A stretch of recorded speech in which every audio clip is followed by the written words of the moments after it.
Hello, everybody. Thank you so much, everybody, for joining us. I think we have at least dozens of people, if not quite 100, here today. I'm scrolling through to make sure everybody's in.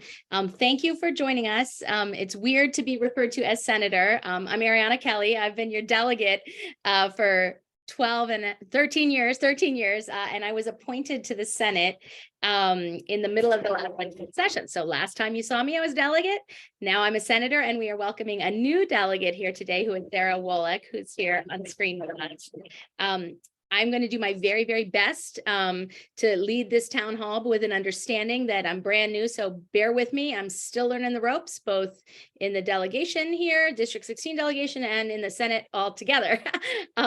First thing I wanted to say, because I would hate to forget to do that, is that my Senate office is building up its staff.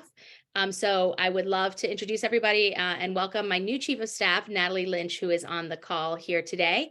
And I also have my legislative assistant, Benton Anthony, here with us today. In addition, in my office, we have Izzy Scholes-Young, who is an intern. She's an MCPS grad, and she goes to American University. She was with me since last fall, and she's continuing all the way through the summer. They're really a wonderful, wonderful person, and I love having Izzy on the team. Clea Bergman, who is a Whitman intern, is with me as well. And great news, so happy to announce many of you on this call will remember Sharon Ringley, who was my Chief of Staff for a number of years in Annapolis and saw us all through COVID, is coming back in a part-time capacity to help us this interim. So very, very excited to have Sharon back on the team. The other introduction that I think is really, really important we make early is Sarah Wallach, who's our new delegate, who took my seat. Welcome, Sarah. I just want to make sure everyone knows she had 7 full days of experience in the House before session ended, but she jumped right in and did an amazing job. She was appointed to the Appropriations Committee, and you're about to hear why that position is incredibly, incredibly important to us in District 16 now. So you're going to hear from her in a little bit about what she wants to accomplish in the legislature, and her background and all of those things. Of course, Delegate Sarah Love is here with us as well today, and she really, really hit her stride this session. I have been singing her praises all session because she passed a ton of really, really amazing bills, and I'm excited for her to get the chance to tell you about them. Specifically, the Forest Preservation Act was a really huge bill. The Clean Trucks Act, huge bill. And I was personally very, very gratified from my new seat on the JPR committee to be able to help her get out of committee that person in authority bill that she has been working on for years and years. And I'm so excited that she got that passed this year as well. So she's going to have a really exciting report for us. But super exciting at the top of the call, and I hope you all have your drinks here, because I am going to make a toast to our delegate, Mark Corman, who is the senior delegate from District 16 and who was until earlier today the majority leader and was now appointed chair of the Environment and Transportation Committee. So here's to Mark. Smile big, Mark. We're very, very, very proud of you. Yay. So a little bit about this, because I know he's not going to toot his own horn as much as it needs to be tooted. Being a chair of a House committee is a huge deal. It was just announced today. The speaker could not have made a better choice. I'm so excited for him, not just for the work he's going to be doing on those issues he's so passionate about on the Environment and Transportation Committee that I'm sure he's going to tell us about, but also what he does for Montgomery County as a whole, as our chairman from Montgomery County in the House. That's a really big deal, a huge responsibility. I was elected vice chair of the Senate delegation in the House, which is a small delegation, but I'm certainly looking forward to calling Chair Corman all the time with all of our delegation priorities and needs as well.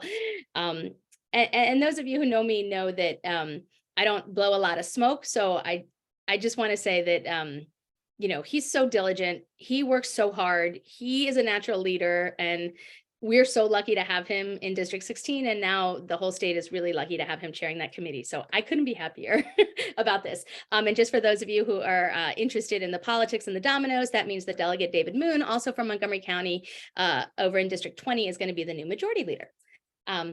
So I just wanted to talk about a couple of things before passing it off to this amazing, amazing team. First is sort of where we are in the legislature. He is quite embarrassed. That's right. Where we are in the legislature now, what was happening this session, big picture. Those issues that we did address, Of course, some of those issues we didn't address, and then a little bit on my personal priorities. So I promise not to talk too long. Big picture, this was a brand new legislature. We had a lot of new members. We also had a lot of new leadership, right? We have a new governor, we have a new lieutenant governor, we have a new comptroller, we have a new attorney general.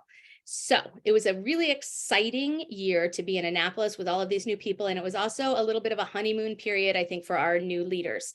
So we tried very, very hard to not take up anything controversial. That's what I was told. I will tell you, we did not do any taxes. But other than that, I think we hit all the controversial buttons. We did legislation on guns. We did legislation on abortion. We did legislation on marijuana. We did legislation on transgender rights. We did legislation on the statute of limitations for child sex abuse. We even touched a little bit on immigration. Basically, everything you see fighting on MSNBC and Fox News, we managed to touch this year, in my opinion. And I think we did a really good job. We picked up Democrats in both chambers. So in addition to having a new Democratic governor, we increased our majorities. And so we were able to pass legislation that I think was really important. And of course, there's the budget to discuss. I'm going to leave that to Delegate Corman one last time, one last hurrah. Soon this will be Delegate Wallach's responsibility as our Appropriations Committee member. But I will say there were a couple of things that we were not able to do. And I know from reading the questions that were submitted that there are issues that are incredibly important to the folks in District 16. One in particular was the End of Life Options Act. As I mentioned, we picked up Democrats in both chambers. We increased our margins, and we increased our margins in support of that bill. This is the bill that allows choice medical aid in dying for people who have terminal illnesses. This is a bill we have introduced years and years and years in a row. It has passed the House in the past. And when it came up for a vote in the Senate, someone took a walk and we were one vote short. We picked up 2 new supporters in the last election. So if you do the math, you know we have the votes to support it. But that doesn't mean we necessarily have the votes or the will to support it. That's what's interesting about politics, right? So I'm going to talk about that in a little bit because I want to talk about sort of how the Senate is. But I just don't want to forget to give you a little bit of details on those big picture sexy issues that we did. So as I mentioned, we touched on transgender rights. We did Medicaid coverage for gender affirming care in Maryland. Big national issue. We're seeing states move in the other direction for a lot of our trans community. And I think Maryland and the new governor thought it was really important that we take a firm stand on this and pass that bill this year. And it was a really touching bill signing ceremony. So I'm glad that we did that. We passed the legislation related to the statute of limitations for child sex abuse. Again, super controversial bill, really important, really glad we did it. Took years to do. We did do it just in time. I don't know if you all saw, but the Attorney General's report on child sex abuse in the Baltimore diocese came out, and it was, God love Brian Frosh, right? He was amazing and the greatest Attorney General. And I know that a lot of that work happened on his watch, and it was a heartbreaking report. So if you want to go to bed crying tonight, you can read that report. But if you want to feel good about the state we live in, you can be thankful we passed that bill. We did a number of gun bills. The NRA has already announced they're suing us for them. So the details of all of those gun, yes, I see thumbs up already. The details of all of those gun bills have been reported on extensively, so I don't want to go too much into them, but we were trying to do everything we could do in response to the Bruin decision. What else? Oh, right, abortion. So we did and marijuana. We passed legislation to set up all of the rules and requirements for the legal marijuana marketplace. Really complex omnibus bill there. On abortion, we did a 4-piece legislative package. I spent all year over the interim working on these 4 pieces of legislation. It was really a highlight of my career to be able to do that and to have both legislative chambers, the Speaker and the Senate President, not only supporting all 4 bills in the package, but the governor as well, announcing pretty early on that he was going to sign them. So that was great. We were able to pass the constitutional amendment, which the Speaker and the Senate President introduced, and means that the right to reproductive freedom is going to be placed on our ballot in 2024. So we will all have the opportunity to vote as to whether we want that in our Maryland Constitution, which would have us following Vermont and California, who did the same thing in Michigan, of course, very famously. We also passed a shielding bill. This is kind of interesting. So this bill went through the Judicial Proceedings Committee. Chairman Smith sponsored it, and Nicole Williams in the House did an extraordinary job with it. This is the bill that's to protect our providers and patients. We found it was incredibly important because our providers were quite concerned about the overreach from other states. So this is going to do the best we can to protect them from civil, criminal, and administrative penalties. It's not interesting in that it's a real novel bill. A lot of pro-choice states have been passing similar legislation, but one thing that is interesting is that we passed it in Maryland with bipartisan support. So those of you who are looking for glimmers of hope in this debate, we did pick up 2 Republicans in support of at least that one piece of our package of pro-choice bills. We did a really innovative health information bill in the abortion package that has to do with how health information exchanges share information, particularly, again, across state lines, because that's the area of concern that we're looking at. And then the 4th piece of legislation, which I was really happy to sponsor with Senator Feldman and Delegate Stephanie Smith, has to do with our campuses. And we're going to be creating campus reproductive health services plans. We're going to require all of our 4-year schools in Maryland to have a reproductive health care plan to make sure they can have referral networks for abortion care, but also provide services for all sorts of other reproductive health care and 24-hour access to emergency contraception. Maryland's going to be first state in the country to do that. So pretty excited about that, but also looking at next steps and wanting to make sure we expand that access to community colleges as well. So that's on the agenda. So a lot of big picture, sexy, interesting issues, no progress at all on the End-of-Life Options Act.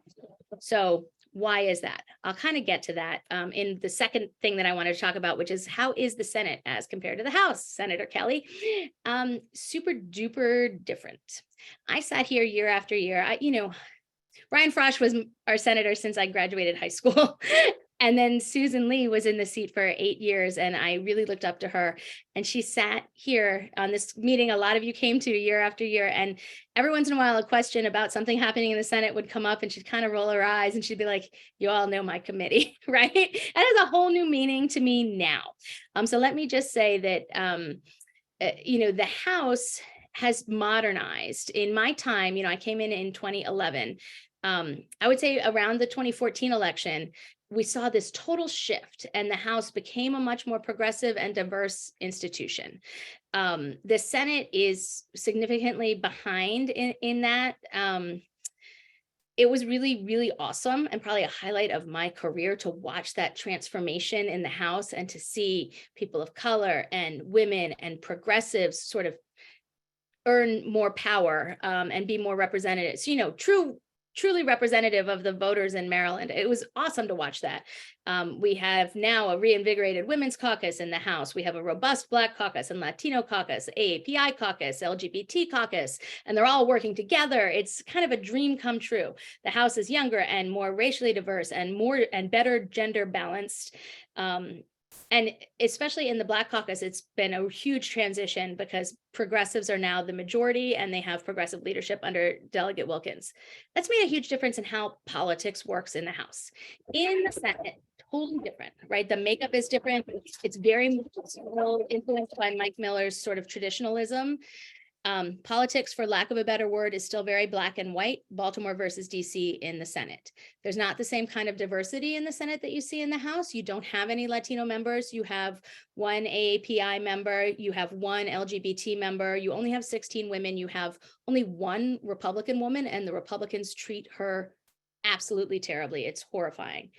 Some committees are worse than others. I would say the JPR, which is the committee that I am on, is one of the worst in terms of not being modern or updated in its approach. It's not very policy oriented. It's much more politics, much more horse trading. That chaos model that we used to talk about with Joe Valerio that Bobby Zirkin adopted from him really rules. It's been a huge adjustment for me, but I have done my very, very best to try and play an important role in terms of elevating the priorities of my colleagues in the House, trying to be a more, not just progressive voice, but especially a voice for women on that committee, because it's a lot of good bills have died there. So that is the work that I have been doing, and I am really, really enjoying it, but it's hard because it's a totally different institution. I feel like I've been talking forever and I want to be cognizant, but I look at my clock and I still got 3 more minutes. So let me just go very quickly through my personal legislative priorities. We talked already about the reproductive rights package. So I don't want to talk any more about that. Just so you know, there'll be next steps on that. Unfortunately, that work is not ending. Those of you who have been constituents for many years know that the Time to Care Act was a huge priority of mine and it passed last year. Again, when I say mine, it wasn't my bill, although I introduced the bill many times for many, many years, but it's a collective effort. And Senator Hayes and Delegate Valderrama passed the original bill that passed last year. We had a I don't know if you call it a fix bill, a cleanup bill, a technical solutions bill that Delegate Chi had in the House and Senator Hayes had in the Senate this year. That bill did a couple of really important things. It set the cap on the amount of contributions we can have. It set the split, meaning we know that the employers and the employees are going to split that 50-50. But the most important thing from my perspective that bill did was it took away there was a kind of a really gross compromise we had to make last year that made Maryland's paid family and medical leave program a little bit weaker than I would have liked to see it. It would have required you to utilize all of your leave before accessing the paid family medical leave. What does that mean? It means that if you have a new baby, you have to use all of your leave before you take parental leave. And as you know, with those of us who've had children that first year of life, you need leave. You need leave for when the kid gets sick, when the kid needs to go to the doctor. You need leave because you deserve a vacation because you had a baby and life is really hard, right? So I'm very excited we fixed that. I had a bill that is going to contribute $12 million to the 988 suicide lifeline. Unfortunately, our suicide rates have been growing. I think all of us have been touched by this in the last several years. It's heartbreaking. Maryland's making a huge investment, and every mind in Montgomery County is going to be utilizing that. Hopefully, we could expand their extraordinary work. I also passed a public health commission. That bill is really, when I was on the healthcare committee for a dozen years, and then COVID hit us, it was hard, right? It was hard to we were doing the absolute best we could. And I'm really proud of how Maryland handled COVID. That being said, we knew we could do better. So I felt like our responsibility was to figure out what do better looks like and build out the best public health infrastructure we can for that next crisis. And for those crises that we already know are ongoing behind the scenes, but maybe aren't as apparent to us or impacting everyone's daily lives the way that COVID did. So it's a 2-year commission. We're going to look at how Maryland can have the best public health system possible. We're going to work with the schools of public health and the county health officers to come up with ideas and figure out how to. So I'm super excited about that. Gosh, I've lost away in my notes. So you guys are just going to have to hear me wing it from here on out. I will tell you about my board of nursing bill because that's the thing that is like closest to my heart. Oh, shoot, there's so many bills close to my heart. I hate talking to a vacuum. I will tell you about 2 more bills. One is the repeal of spousal defense, and the other is the Board of Nursing, and then I will pass it off to Delegate Corman. So the repeal of the spousal defense. Again, those of you who come every year probably heard Senator Lee talking about this bill. This is a bill that she introduced for 4 years. Delegate Crutchfield introduced it as well for 4 years, and this was the 5th year. And when Senator Lee left, I wanted to take this bill on for her, for all of us, because it needed to pass. It died on sine die last year in the final moments.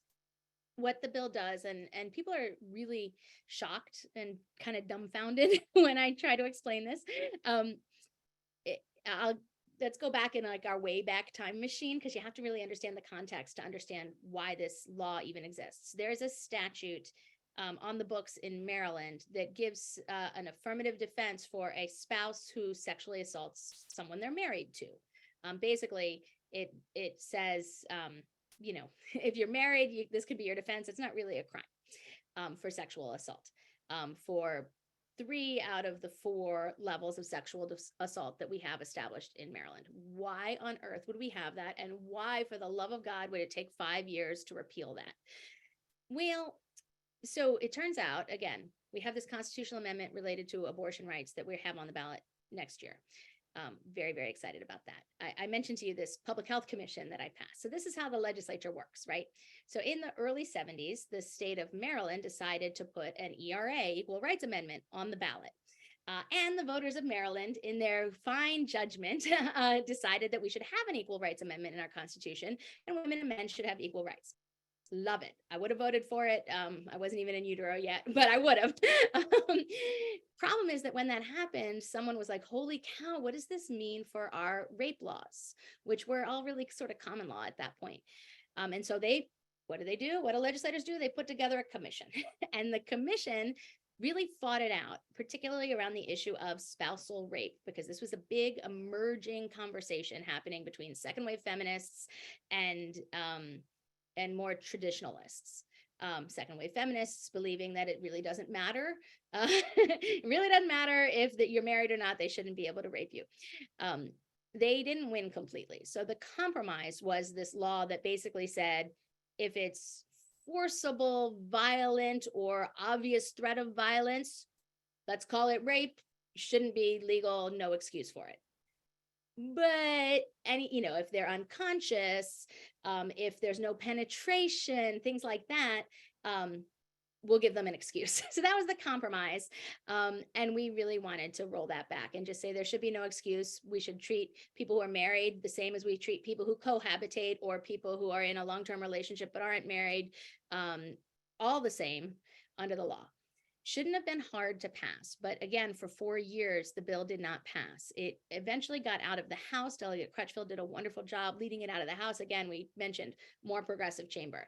In the Senate, and you see this quite a bit on women's issues in JPR, but also in the Senate in general, there was a coalition formed between what I would call anti-feminist Democrats, who there are a number of, and conservative Republicans. And they formed this coalition and killed the bill year after year. Anyway, this year we passed it. It was super duper exciting. I will tell you, we had to change a lot of votes. I had to have one-on-one meetings with a lot of senators who had dug in, because once you take your position on a controversial issue like that, you're going to do everything you can to defend it, right? It's very hard to change people's minds. And I had to work really hard and discuss in really graphic detail what 4th degree sexual assault looks like. I mean, it was brutal to get that bill out, but we got it out. So that was a huge victory. And now you cannot sexually assault your spouse in the state of Maryland. Governor Moore signed it yesterday. So that was really exciting. And the last thing I will say, and I've talked about it a lot, so I will only give 2 sentences. We did a huge reform on the Board of Nursing. This was a passion project for me for many, many years. Everybody who is licensed under the Board of Nursing, that's half of our professional healthcare workforce, is going to be helped by this. We needed a Board of Nursing that functioned. It was a huge embarrassment. They had a 35% vacancy rate on their licensing board, so they weren't answering phone calls, they weren't answering emails, and they weren't issuing licenses, which meant that if you were qualified for a job, you might lose the opportunity to get that job. If you were hiring for a job, you might lose the qualified candidate. It was slowing down our healthcare workforce at exactly the wrong time. So we infused a ton of money. We fired the whole board. We are hiring a new executive director. The Department of Health and the new Secretary of Health under the Moore administration has offered to really take this institution under her wing and support it, get new infrastructure, new IT infrastructure, everything they need to succeed. And this is super important, not just for people who need to access healthcare, for people who deserve to have jobs, but also particularly if you look at the folks who are licensed on this, we're talking about largely women, particularly women of color, many of whom are low income. So I'm super excited that we were able to help these folks in the workforce. So that is why that is one of my very proudest accomplishments of my whole legislative career.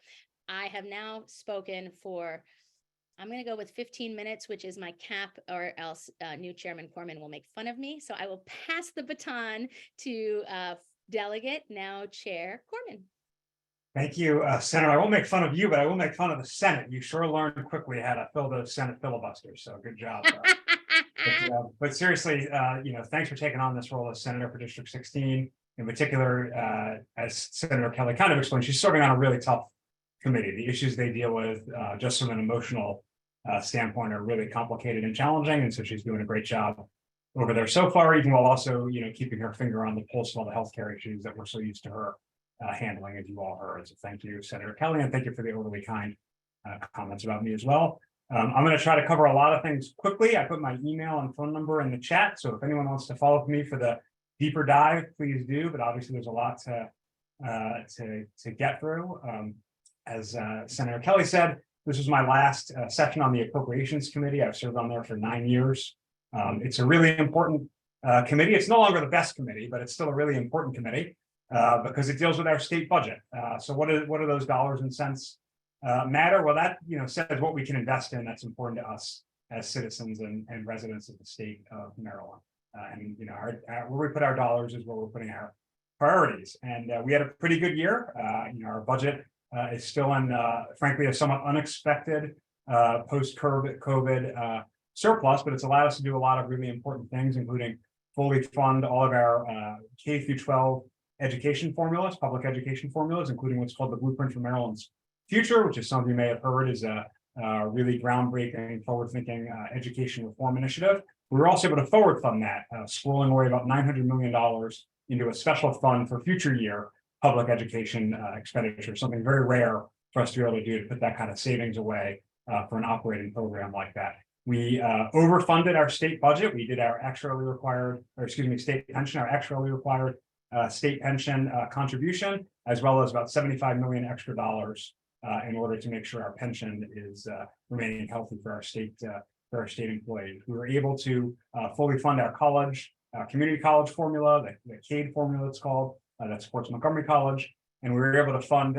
other higher ed institutions to keep our public four-year institutions at 2% increases in tuition, which, particularly given these higher than we'd like inflation times, is pretty positive. It makes higher education affordable for our citizens. So lots of other great things in the budget, including some things, particular importance here in Montgomery County and District 16, $1 million to renovate and modernize the Glen Echo Fire Department, several $1 million for the new North Bethesda or White Flint Metro entrance on the northern side of the Metro, some funds for a building for a new University of Maryland system higher education institution that's going to be built in the North Bethesda White Flint area, significant resources for bus rapid transit in Montgomery County, as well as funds for the Bethesda Big Train field and their irrigation system, some funds for a new park where the Bethesda Women's Farm Market is.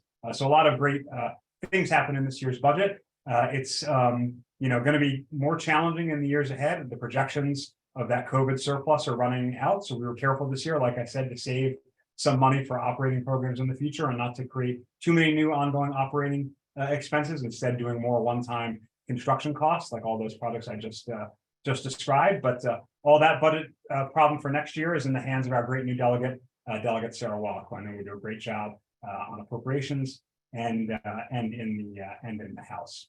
I also had the pleasure this year of serving as majority leader. I was going to talk more about that, but an announcement came out today that kind of eclipsed it. So I will say, it was really exciting and interesting and educational to sit in the front of the chamber and be much more hands-on a lot of issues that I always voted for.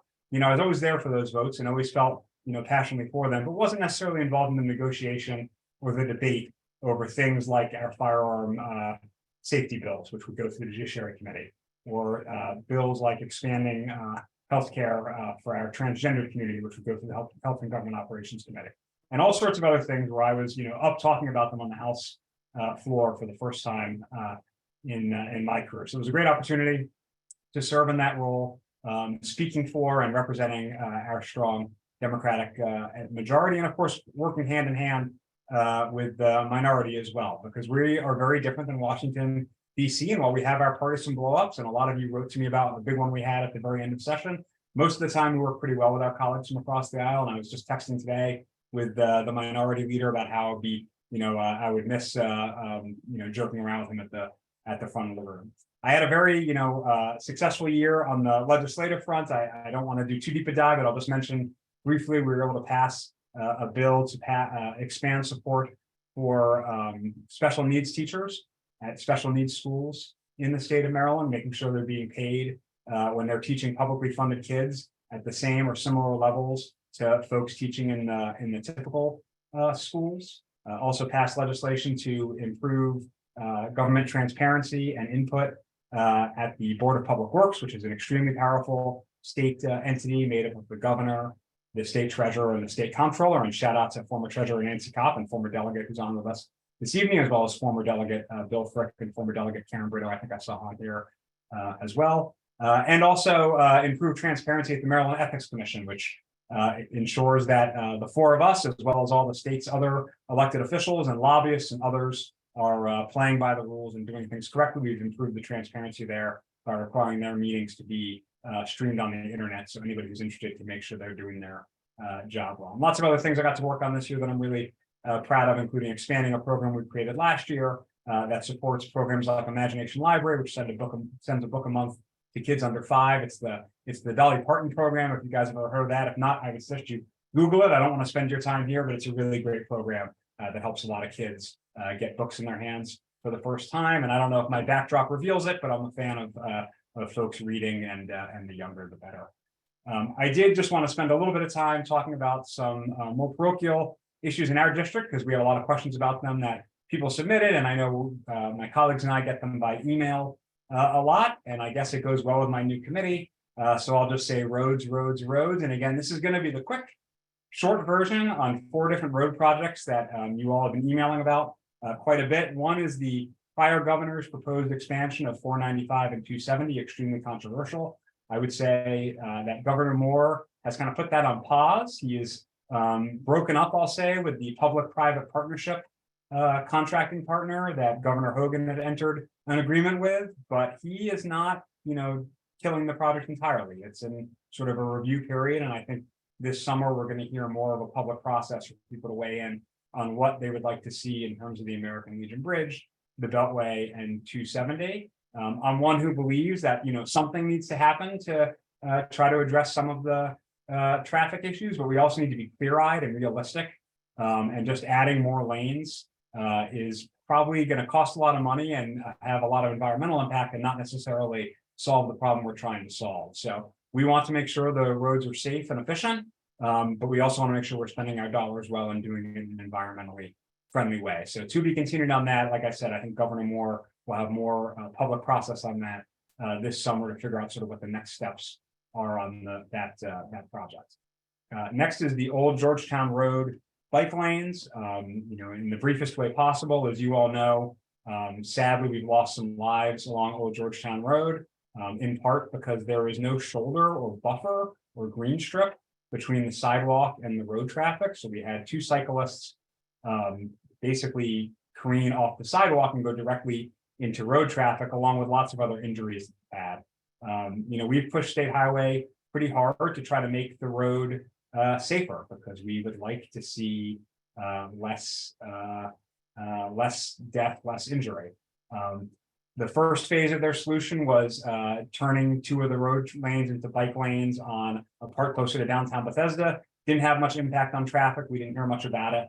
And so they moved ahead a short time later. I'm definitely simplifying the story here with the next phase that stretches all the way up almost to North Bethesda, and that has definitely had more of a traffic impact, certainly a short-term traffic impact as people are getting used to it, and then it's continued to be disruptive for a lot of people, while also ensuring that we have space available for cyclists and also making the sidewalks a little safer. So of course we want safety, but we also need to balance all the users of the roads. We asked State Highway to do a few different analyses that they've done. If you haven't received it from me and you're interested, please email me. We got the interim analysis probably about 3 weeks ago, maybe 4 weeks ago, that I shared, and we're expecting further analysis later this summer that will help us sort of figure out what the sensible next steps are as we try to balance all the uses for the road, but also those safety issues. So again, doing these really quickly and simply. So I'm going to move on to Little Falls Parkway. That is controlled by Park and Planning, which is appointed by the county, but we've been somewhat involved. They have sort of turned what used to be a 4-lane median divided parkway between Dorset and Arlington into a 2-lane with no median divided road, with the thought of someday maybe using the extra space that they've left for some kind of linear park. It's being used today by cyclists and walkers, but the Park and Planning had a longer term vision for it, despite a lot of concerns from the community, including some concerns expressed by the 4 of us in a letter to Park and Planning. Park and Planning decided to lock that project in and say, we're going to continue with this. We're happy with the new format. The county council has not agreed. They put a hold on any further funding to the changes there. And so I think that's another to be continued. Again, there are some safety issues right around the trail crossing. There's been a road diet for 3 or 4 years now where it thins out to 1 lane in each direction. I at least am very supportive of that. I think that's been proven to show that makes that Capitol Crescent Trail crossing that many of us use a lot safer. But the broader product, there's a lot of questions about. And so we'll continue to keep an eye on that. And then finally, just briefly, River Road. Again, this is another road where we unfortunately have had loss of life along the roadway. And so along with Councilman Friedson, the 4 of us participated in a safety walk a few weeks ago to see what, if anything, could be done to improve safety along that roadway. River is a little bit different than Old Georgetown Road because it actually already has bike lanes, narrow bike lanes, but they still have quite a few safety issues. So we're continuing to work on that. I will just briefly say, Senator Kelly stole most of my thunder on this new committee assignment, chairing one of our 6 standing committees in the House, the Environment and Transportation Committee. I'll just briefly say the committee's got great jurisdiction. It's all right there in the name, Environment and Transportation. We are involved in promoting safe and efficient, roads, tunnels, and bridges and transit, supporting the transition to a electric economy, including the transition to zero-emission vehicles, taking on the housing affordability crisis, protecting our Chesapeake Bay, state parks, and other natural and environmental resources, and supporting our agriculture, community, and economy. And I'm really excited to be working on all those things. And I'm particularly excited to be working on all those things with our next speaker, because Delegate Love has been on that committee for 5 years. I went in to present a bill this year in that committee and looked up and noticed for the first time that Delegate Love was at the front of the horseshoe. And if you think about if you think about a committee on C-SPAN, if you ever watched it like there, it's similar in the House of Delegates. The closer you are to the front of that horseshoe, the more important you are on the committee. And Delegate Love was right there at the very top of the horseshoe in front of the committee, which means she is a real leader on that committee. I'm looking forward to working with her there. And now I'm looking forward to hearing from her here. Delegate Love, take it away.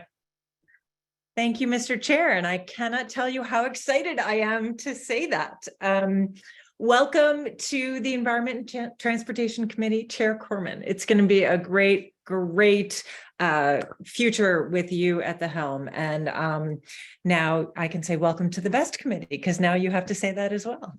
But I also wanted to say congratulations for a great session as majority leader. I can say from where I sat watching Delegate Corman as he finessed some of the debate and tensions was really a work of art. It was fantastic. I also want to congratulate Senator Kelly on an amazing year, starting out as delegate and getting to vote on her bill, both as a delegate and as a senator, and to give her my thanks for her assistance in getting a lot of really good bills, including one of mine, over the finish line in JPR.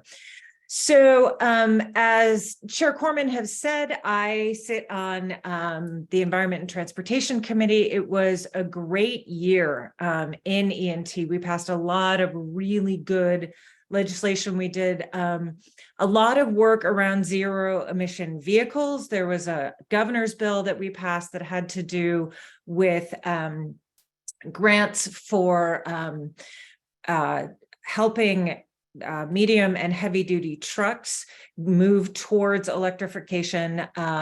We have passed a clean trucks bill. I was honored to sponsor this again. I sponsored it last year and sponsored it again this year. My cross-file was Senator Malcolm Augustine, and we got it across the finish line. It's a really exciting piece of legislation that's really going to push the electrification of medium and heavy duty trucks. And it has a study and a needs assessment because we aren't there yet. We don't have the infrastructure yet to enable these vehicles to be on the road and to be charged where they need to be charged as they're traveling. So it will start off with a needs assessment. We also passed a big community solar bill that's making that pilot program permanent, which is very exciting. We passed another piece of legislation that will conserve 40% of Maryland's land by 2040.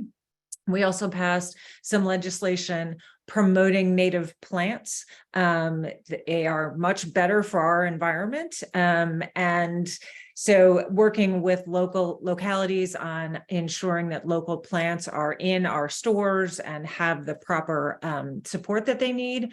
We also passed legislation on bamboo. Many of you know we have bamboo problems, and you probably don't know, it's called running bamboo. There are two different types, but the running bamboo is the really bad stuff. So a lot of really big bills that we passed out of the committee. Another one that we passed that I'm really excited about, Senator Kelly mentioned it, has to do with updating our Forest Conservation Act. Many of you whose doors I knocked on will remember that this is something that I talked about 5-6 years ago as I was originally campaigning for this office, because it means that much to me. And I've been working on it for a long time. It was a priority of the Chesapeake Bay Commission, on which I sit. It was a priority for a number of the environmental organizations. So in the end, it was a bipartisan bill. All the environmentalists and the builders agree, which tells you that we had to give a lot, but it's still a really, really strong bill. And the short version is we went from saying, okay, if you are cutting down 4 trees, you only have to replant 1, to basically making it a 1-to-1. There are some caveats and there are some differences, but that's the gist of it. We also say that if a locality has its own forest law that is essentially a no net loss, then MDE can look at that. And if it is in fact a no net loss, then great, they can go ahead and do that. So it's much more flexible than our current law and really works with the counties. That's why we had so many counties come in and not only support the bill, but affirmatively ask for this bill. So really, really excited about that. 2 other pieces that I wanted to mention on environment.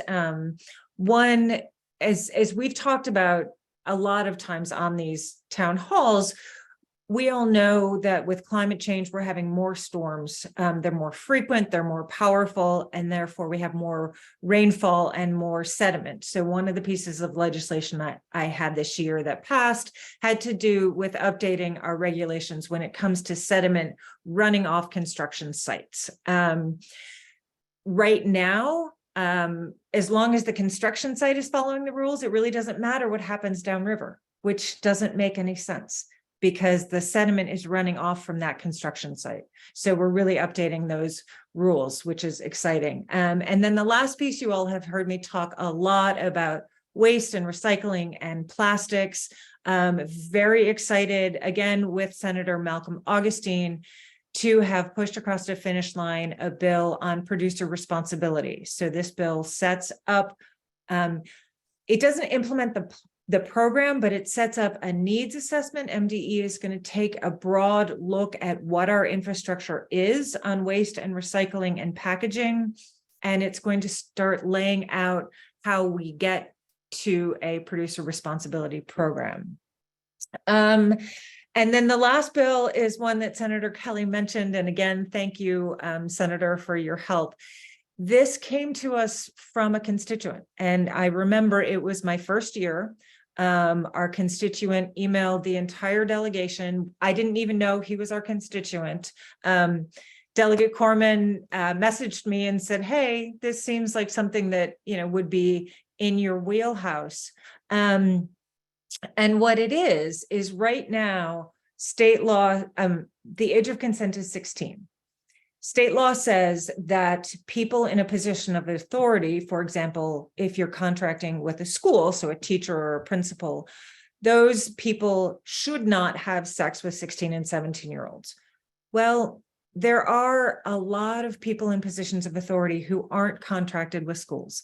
Private coaches, music teachers, fencing teachers, scouting leaders, church leaders, all of those. And what we found is across the state, those people were abusing that position and engaging in sexual acts with 16 and 17-year-olds.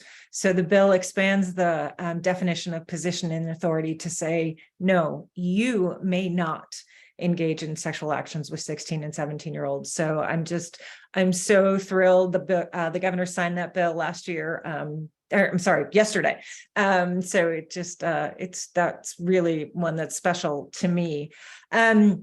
And then I'll just end with, like I said, it was a great year on environment and transportation. I chair the motor vehicle and transportation subcommittee. Traditionally, we are the subcommittee that has the most bills. So it's a lot of fun. We deal with anything from electric vehicles to golf carts to dirt bikes to, exhibition driving and a whole host of other things. So I'm looking forward to continuing in that role under Chair Corman. And with that, I will turn it over to Delegate Sarah Wolick and her rockin' 7 days of session. So welcome, Delegate, and we're thrilled to have you. The mic is yours. Thank you, Delegate Love. It is a pleasure to see everyone tonight. Can you hear me? Everyone's okay. And I just wanted to begin by saying thank you to everyone who's joined this evening. I see a lot of wonderful faces from our community, and also want to thank my team, my new colleagues, for their support in those last 7 days, because it was quite a whirlwind that I jumped into. Happy to discuss what that was like. I've gotten a lot of questions of, so what do you think of Annapolis? And I feel as though I need to write a few pages on that to really give it justice. But I want to begin by just introducing myself, because I know many of you don't know who I am. I am a resident of District 16 for the last 12 years. I grew up in District 15 mostly. I live here with my kids. I have 3 kids. My husband works in renewable energy, so that's a little bit about who we are. I live in the Bannockburn community, and I know our district is very much neighborhood oriented. So I always like to tell people which neighborhood I live in. And most recently, I've been a professor at University of Maryland for the last 6 years. And I've been teaching in the business school, specifically around self-leadership and well-being and flourishing. And what self-leadership is about how do you lead yourself. I know we often think about leadership, about leading others, but I have been teaching in the space of how do you lead yourself to live the life that you want to live.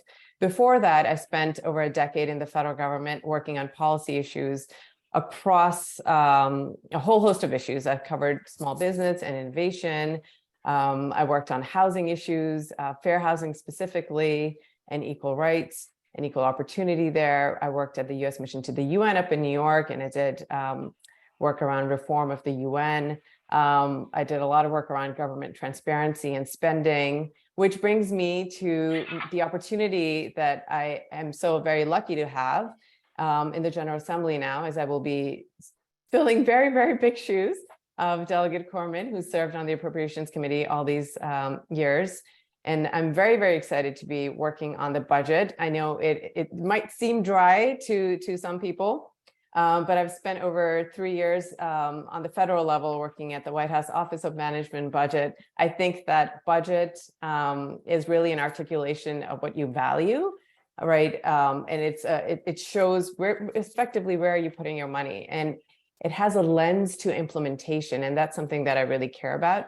Legislation can often be words on just, if we leave it at that, it can just be words on paper. But having a lens to implementation and what it's going to look like in the real world, part of that exercise is the funding of it, and putting resources where we have put our time on legislation. So I'm really, really excited to do that work, to get in deep into the budget space, and also bring the funding needs and meet the funding needs of our community in District 16 and also Montgomery County.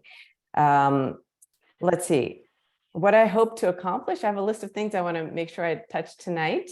What I hope to accomplish. So my background, as I mentioned, is both in policy and then more specifically in education and well-being. So one of my first priorities that I want to really focus on in my new role is around well-being. And oftentimes when we think about well-being, the focus ends up being on acute care and acute needs. But I just want to take a moment and just talk about what that looks like from my perspective. Well-being is a spectrum.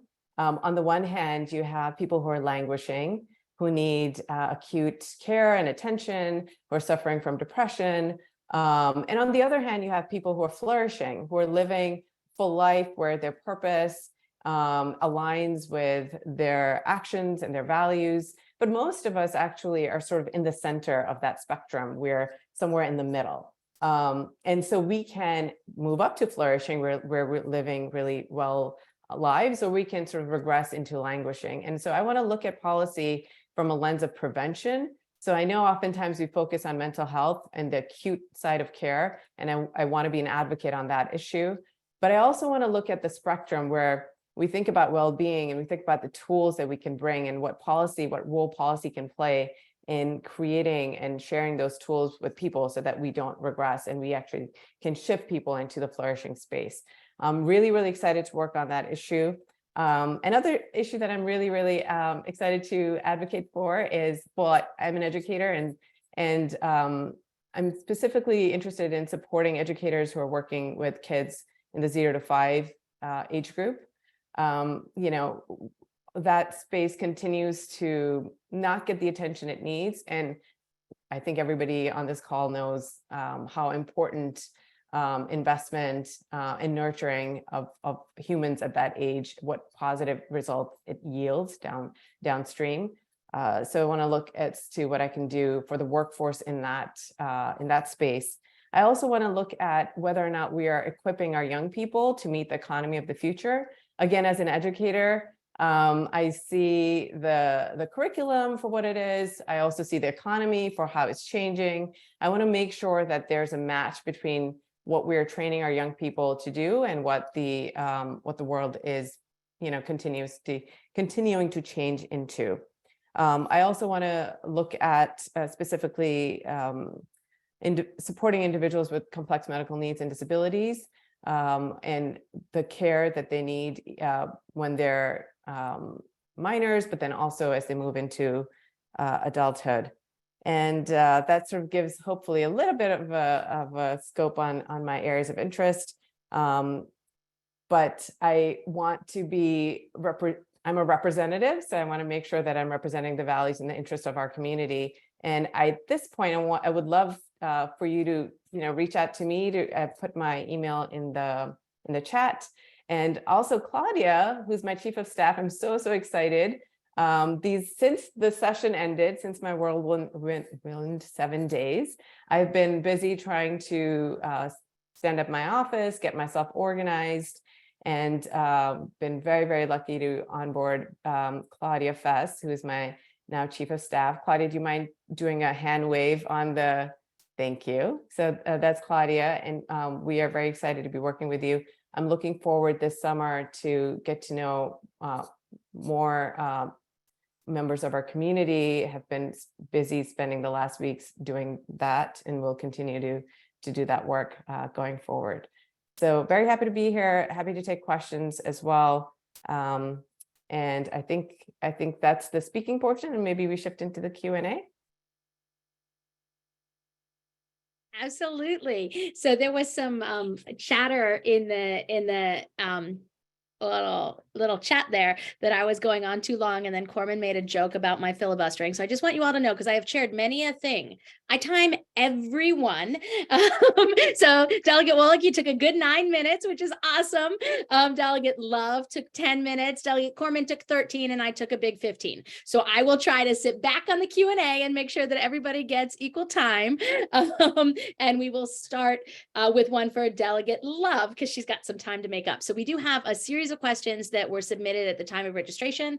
I'm also kind of looking at the questions that are in the chat, and we have a little bit over half an hour. So hopefully we should be able to get to a lot of these questions, but we have at least 2 for each member of the delegation. So Delegate Love, this is sort of an open-ended question, but feel free to edify us. The question was about what progress did we make both this year on environmental legislation, and also what can we do for next year? Thank you, Senator. So I touched a little bit on some of the things that we did this year, and I believe somebody also mentioned in the chat about wind. So that was another really big thing that we're working on, a lot of clean energy. One might think that comes to ENT, but most of the energy things go to the Economic Matters Committee. So we've done a lot. You've heard me talk in the past about oysters. Now we've done trees. So we're trying to look at the Bay, and we've had two really interesting reports come out recently. One is the Scientific and Technological Advisory Committee to the Chesapeake Bay Commission, talking about why we are not meeting our 2025 goals for restoration of the Bay. So a lot of us are going to be digging into that and trying to figure out next steps in cleaning up the Bay. So that's going to be ongoing work as we go forward in ENT. I think, you know, the bigger answer to that question is we need to talk to the gentleman on my screen to my left as to what the priorities of ENT are going to be going forward. But we'll continue to, you know, work on the electrification of our vehicles and our buildings, building out the grid, working with Economic Matters. I think that's going to be an ongoing topic that we continue to work on. And I think another thing that we've heard from, I've heard from it a lot, especially in the River Falls area, has to do with stream restoration. So that's going to be something big that we really need to tackle and figure out how we do it right. Awesome. I'm so glad we have your leadership on these issues, Delegate Love. So Delegate Corman, we had a lot of questions submitted about the issue of the sprinklers in the high-rise buildings. So I know this is something that will be coming to your new committee. You may not be up to date on it yet, but since you're the chair as of an hour ago, 2 hours ago, do you have any thoughts on this and how you might approach that legislation? Yeah, so just for a little bit of background, actually, it's not just legislation. The state fire marshal a couple of years ago set in place a deadline of 2033 for these large multi-unit buildings, actually just in certain counties, to have sprinklers installed in every unit. Frankly, that sounds pretty good. We want sprinklers, right? Because they do a lot to address small fires before they turn into big fires. The challenge is, particularly in Montgomery County, particularly in District 16, and also over in Silver Spring, we have a lot of old buildings without sprinkler infrastructure that are very large and be very expensive to retrofit those buildings. So if we're going to require that they be retrofitted, and that's an open question, then we need to make sure we have a plan in place to actually do that in a way that makes it so people can still live in these buildings. Because you raise the rent or charge a condo fee assessment that makes the building totally unaffordable, no one's going to want to live there. They're not going to be able to live there. It's not about want, it's about their economic wherewithal. So we're trying to balance all that. One open question is whether or not this fire marshal order actually has the weight of law, or if it would require legislation. The Senate actually passed legislation on this past legislative session, did not proceed in the House. So it's an ongoing issue. As has been said, I've been chair for actually almost 2 hours now, so I don't have it all figured out yet. But it's definitely an ongoing discussion. I'm, personally quite aware of the sort of dual challenge here of we want to keep people safe and we want to, prevent fires or limit fires, but we also need to make it so people can actually live in these buildings at an affordable rate. So there's a little tension there, and we're going to be spending time working through that to make sure we can achieve as much of both goals, safety and affordability, as we possibly can. Well done. Great answer. So the next question that we got multiples of, so I definitely wanted to address, is sort of a joint question for both me and Delegate Wallach, and it has to do with the appointments process. So we got probably 10 different versions of this question, but basically you all are constituents from District 16, and suddenly half your delegation was appointed. Delegate Wallach appointed for the first time to the House, and I was appointed from the House to the Senate. Do we think that's fair? What can we do to make it a more democratic process in the future? And what will we do as people who are appointed into our offices to make sure we're representing the delegation, the district, the same as we would if we were elected to our positions, is sort of the combination of the questions. So I will start with my thoughts on this, because this is something I've spent a lot of time thinking about. I was first elected into the House in a very competitive open primary, and I was very appreciative. Then Senator Brian Frosch decided not to weigh in. Of course, Karen Brito, who's on this call, served as an appointee to fill out Bill Braunrat's term.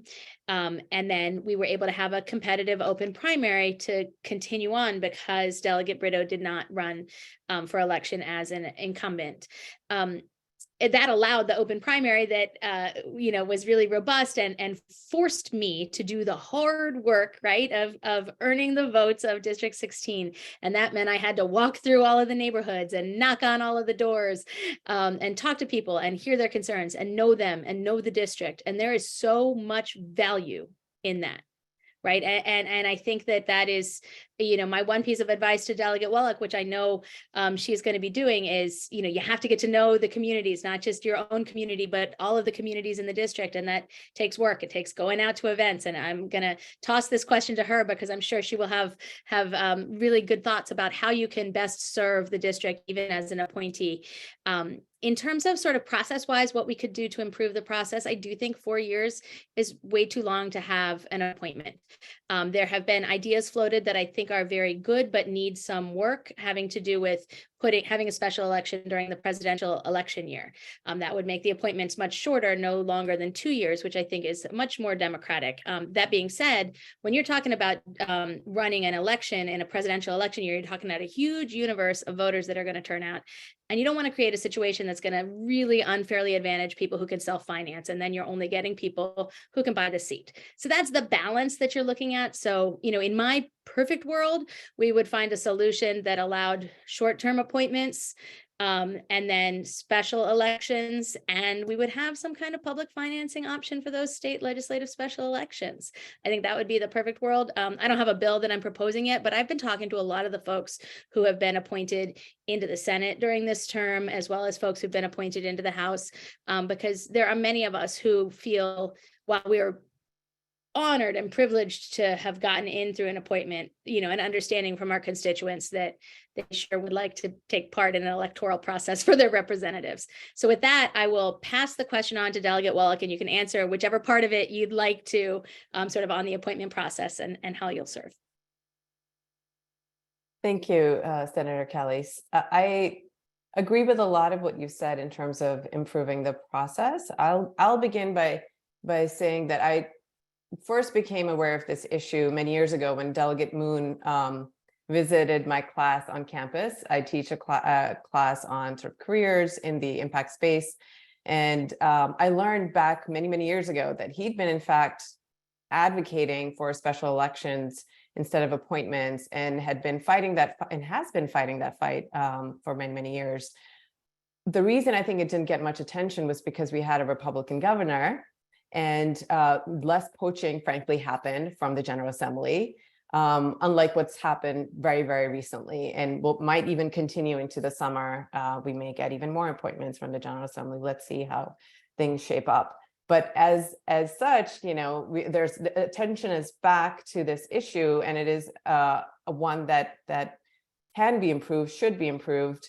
And I'm one sort of positive of the poaching is that now more people are aware of the issue, more people are sort of interested in making that change.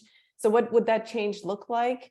I think when you're trying to sort of change a process that has been in place for many years and has its pros and cons, you have people on both sides of the issue. I would like to think about this process in a short term and a sort of a longer term, right? I think in the longer term, I would love to see, and I would be very supportive of having special elections with public financing. I think we don't have public financing on the state level, but I think special elections could be a great way to pilot it, right? It could be a way for us to experiment with public financing for these particular positions instead of trying to do it statewide. We may get actually traction on two issues at once, right? We'll get traction on the public financing and potentially special elections, and we can try it. I believe democracy is an experiment, and I know people, there are also people on the other side of this issue, believe it or not. I know many people on the call believe that there should be special elections, but there are others who believe in the appointment process because they believe that, people of color, minorities, women are more likely to get appointed, and they might be able to win through the election process because of funding issues. So I think that in the short term, it would be, so in the midterm, I think we could do a special elections and experiment with public financing. In the short term, I think the process itself of the appointment process can be improved. So oftentimes we look at, hey, can we change the whole thing? And I think, yes, we should be working towards that, but we lose sight of the things that we can do right now to improve the process. And having gone through it, I have lots of ideas that I've shared with the Central Committee members. I do think this is a collaborative change that would have to happen, because Central Committee members, the ones who made the appointments for both Senator Kelly and myself, know this issue very well. This issue is not a Montgomery County issue alone, it is statewide.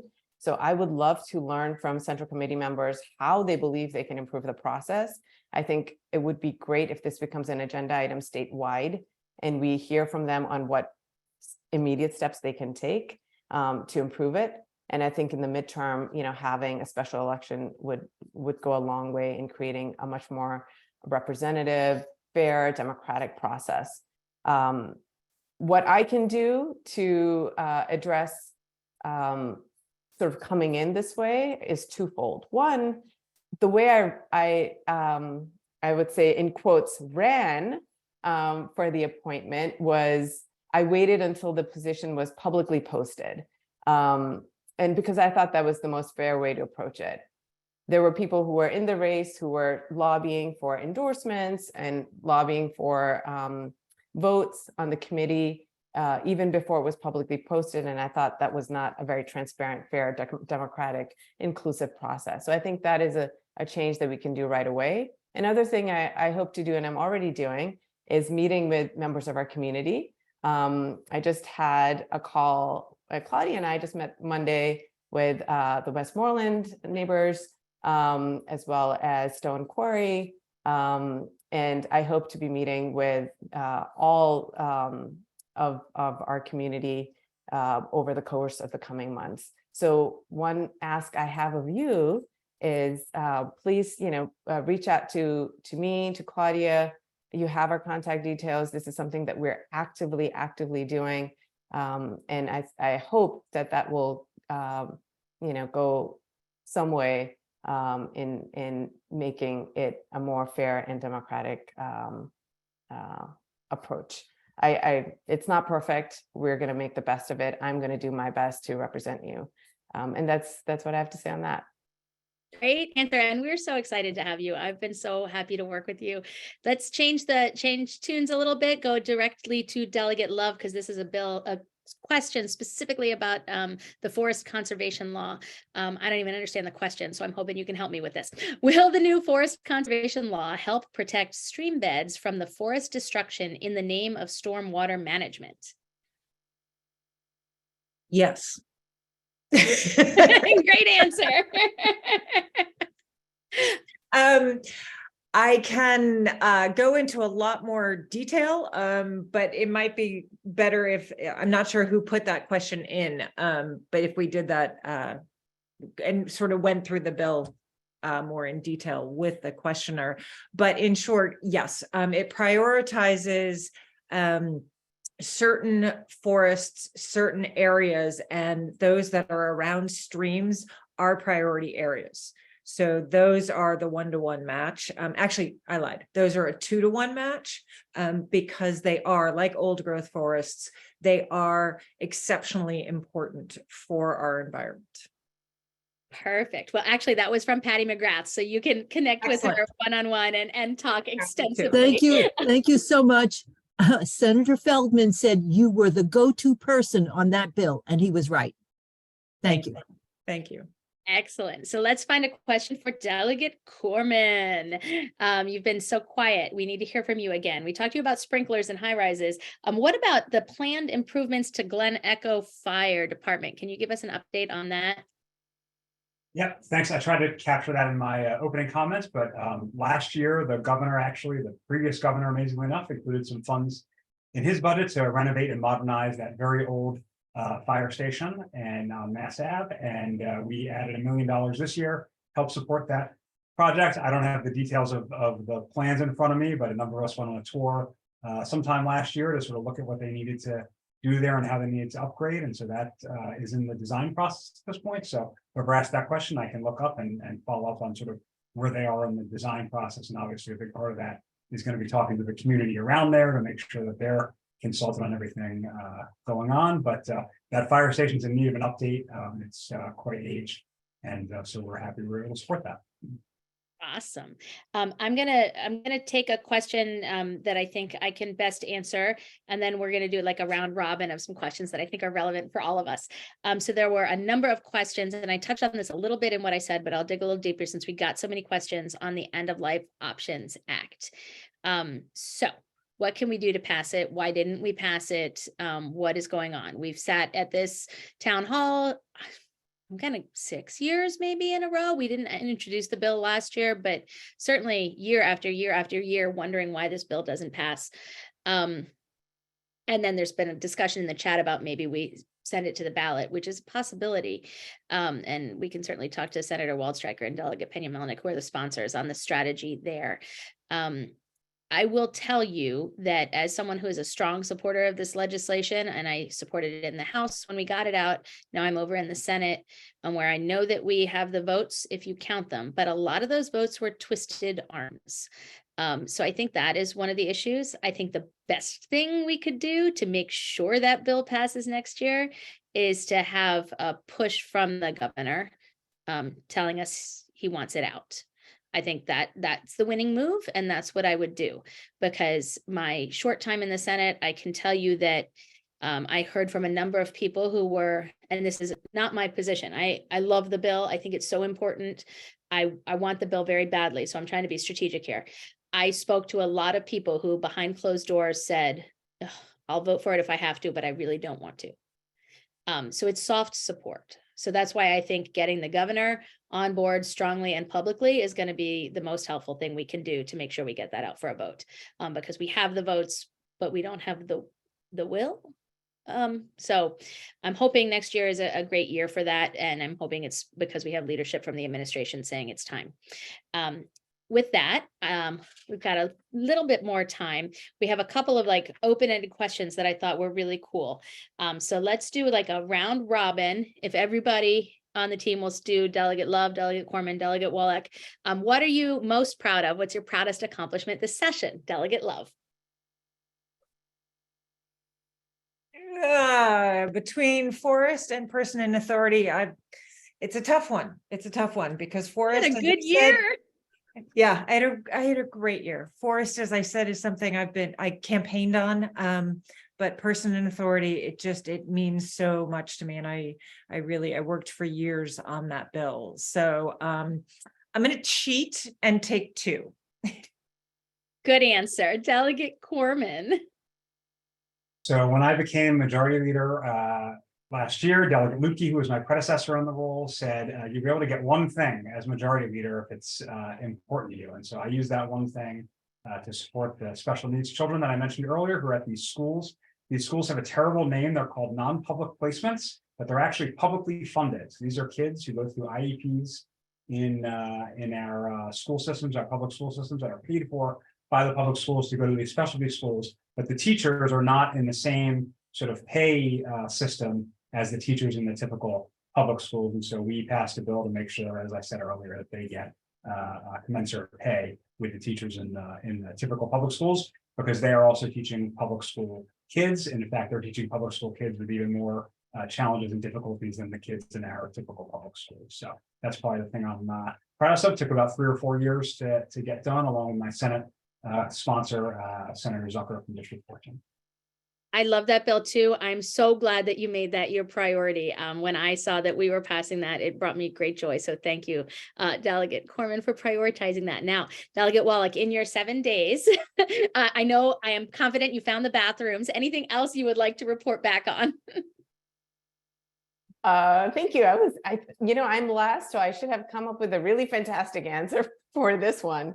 But I'll say that one of the things I came away with in those 7 days is the beginnings of relationships with my colleagues in Annapolis. Anything that gets done, I'm not going to be able to accomplish anything simply on my own. It's going to be built through relationships with my colleagues, both on the Appropriations Committee and then also within the House broadly, and then the Senate. And it was an opportunity in those 7 crazy days to start those conversations, building those relationships, and reconnecting with people I've known over the years. Another accomplishment was, just supporting all of you who had gone through those 90 days or 80 days before I got there and had done all of the heavy lifting and all the work. So being able to vote green on all of your bills was a real joy, and one of the things that I'm most excited about. And now looking ahead, most excited about working with my community here and being an effective legislator in the next session. So that's it. That's perfect. And I will say, for the benefit of the audience, Delegate Wallach really made a great impression. I heard so much positive feedback. And as she mentioned, sort of your reputation and your relationships are what get things done. So I know that people like her already, and that's really exciting. And it makes sense. It's consistent with the D16 team. We have good, smart, effective people, which is awesome, who pass really interesting policies. Speaking of which, another question I'm going to direct directly to Delegate Love, and hopefully she has some expertise on this. What were there, I think it was the question was meant to say, were there any actions taken on addressing the horrible noise problem of modified exhaust systems on cars and trucks? Yes, so actually it's a great question, and it's something that my committee really grappled with, Chair Corman's committee. I will never tire of saying that, Mark. I love it. So right now it actually is against the law to modify your exhaust system. So when people say, why don't you make it illegal? It already is illegal. The challenge is that we don't have the capability to track those people down. So there were actually some very creative pieces of legislation out there dealing with noise monitoring systems. Right now, there are some pilot programs. I think New York, DC, Chicago has these systems up there. So we're going to watch them and see how those systems work. They're somewhat similar to the speed cameras, but they monitor the noise. So interesting way to go about this. We also have to look at them in the context, because a lot of it comes in exhibition driving. So these really terrible situations where people take over streets and do these really dangerous donuts and burnouts and other things. So that's happening all across the state, and we really need to address that next year. Awesome. Thank you. And thank you for teaching me things as I now have a little bit of this subject matter in my committee as well. Thanks for always being there to answer my calls as I ask these questions. My pleasure. So I'm going to go ahead and send Delegate Corman, and you did touch on this in your remarks. I just want to make sure you don't have anything else to add, because we got a number of questions related to bike lanes. I'll read this specific one, but give us if there's any other information you would like to give. I would like an update on the bike lanes in Old Georgetown Road. They are badly planned. They start and stop and start and stop, and are a safety risk to bikers and car drivers. Also, the traffic in the area was bad enough before. Do you have any updates you would like to share, Delegate Corman? Yeah, I mean, I don't want to repeat myself. I guess I'll just say briefly that, we got that interim analysis, and I can email it to the person who submitted that question. And then we're expecting further details in the summer, so we can talk to State Highway about, what makes sense to do. I mean, I will say anecdotally, when I drove through in December and early January, it was absolutely miserable. And when I drive through now, it's much improved, although definitely there are still backups, particularly around Tuckerman and some of the other major intersections. We're just trying to, similar to the fire question, we're trying to balance safety with other issues. I won't go there. I'll just say there are some families who have been seriously impacted by safety issues along Old Georgetown Road, and I try to keep them in mind, when I'm sitting in traffic too. So just, to be continued on getting the studies back from State Highway and how we'll communicate with them about what sensible next steps are. I will say in the interim period that the lanes have been there, we suggested a number of improvements, some of which have put in place to try to help with signal timing and removing some of those bollards in some places that were inhibiting people from making U-turns and things. So if you see things like that that are more specific, feel free to send them our way, and we're happy to communicate with State Highway about those while we're dealing with sort of the broader question of the bike lanes. Awesome. Thank you for that. And thanks for taking the tough question. I will take a tough question that we got also a couple of both in the chat and in the registrations. It has to do with what happened to the bill related to health insurance access for undocumented individuals in Maryland. So I will give a bit of an explanation. There was a disagreement between the House and the Senate. I served in both chambers, so I see both sides. For folks who do not follow this issue, I know it's a priority issue for many of you. We had two pieces of legislation in the General Assembly this year that aimed to address the barriers to health insurance for the undocumented population. This is, of course, a particular area of concern for Montgomery and Prince George's counties, which have large undocumented populations. It is politically seen very differently in the House and the Senate, I think, because of the reasons I mentioned at the top, right? We don't even have a Latino member in the Senate, which changes the dynamics of the conversation quite a bit. It's really interesting. That being said, what we were able to do, the goal of the big legislation was to require the state of Maryland to seek a waiver from the federal government, which Washington State has done successfully, that would allow people who are undocumented to purchase individual health insurance policies on our healthcare exchange without subsidies, just allow them to purchase them. As you all have heard me talk about health insurance for a decade now, the exchange is an incredibly important tool for reducing the cost of health insurance, particularly for individually purchased plans. So we know that the undocumented population has the highest uninsurance rate in the state by a mile. We've done a tremendous job making sure that people in Maryland are insured between expanding Medicaid and getting the Obamacare marketplace, the ACA marketplace working well and efficiently. So we're down to 7% uninsured. But when you look at the undocumented and that's across racial groups, whether you look at for white Marylanders, it's 6%.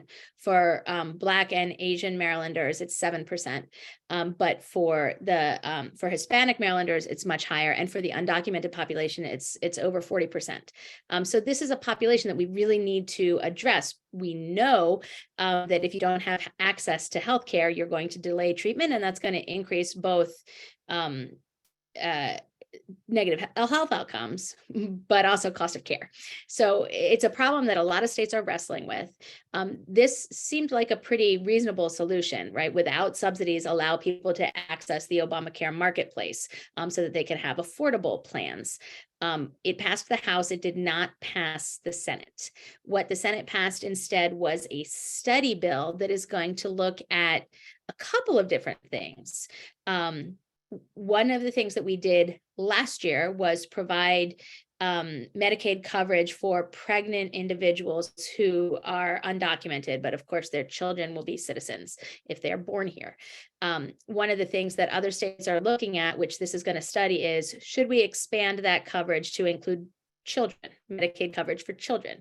Should we expand that coverage to include Medicaid coverage for seniors and the elderly? Keep in mind that this is a population that is not Medicare eligible, so they don't have access to healthcare. These are really vulnerable populations. They're very sympathetic. So the study is going to look at what that would look like. And then it's also going to look at what it would look like to expand Medicaid to the populations in between children and the elderly, or children and seniors, and what that might look like.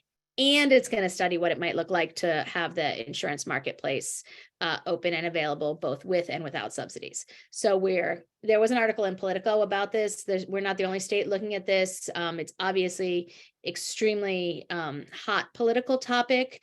It can be quite controversial depending on what audience you're speaking to. But just from a purely health policy lens, I can tell you that all of the public health officials, the hospitals, everybody who understands how the cost of care is driven, both for healthcare outcomes and just everyone's cost of care, thinks that moving forward with some sort of policy change is warranted. So we're going to see progress on this in the next couple of years, but it was quicker to move in the House than in the Senate because the Senate is just not as progressive as the House. We are so close to running out of time. So I'm going to do the last round robin question for everybody so that we can get out in time. I loved this. I don't remember who submitted this. I wrote it down, but I forgot. Forgive me. We're going to go around. I have no answer to this, so I'm going to join Delegate Wallach. Maybe we can come up with one, and I will dump it to Sarah first because she's very smart and innovative. She'll come up with an answer. Sometimes we need a little bit of levity. So do you have any funny or stirring story from this session that you would like to share? Ooh, that's a tough one. Sure, I do. I have one from last session. Tell us last sessions. Well, when we were last session, when we were debating the issue of the climate solutions bill, and one of our colleagues stood up and said that climate change wasn't real. God put a certain amount of water on the earth and no one is going to change that. Awesome. So that was last session. This session, I'm sure there is one, but I'll just rest on that. That one stands out. Delegate Corman, you got anything for us?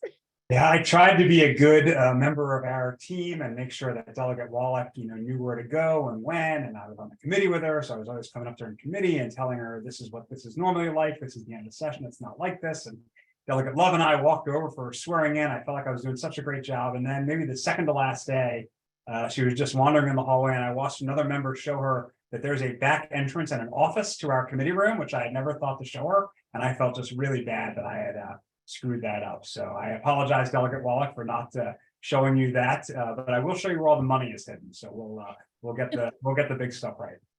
And it's such a great story for you to share with us because now we all know that you are also imperfect, we thank you for that. Delegate Wallach, anything to add, funny or stirring? First, Delegate Corman, no worries. It was new things every day. I couldn't take it all in and to begin with, so I think that worked out. Funny story. I'll say that I had many freshman moments, and it got me thinking about, as an educator, because that's my other job.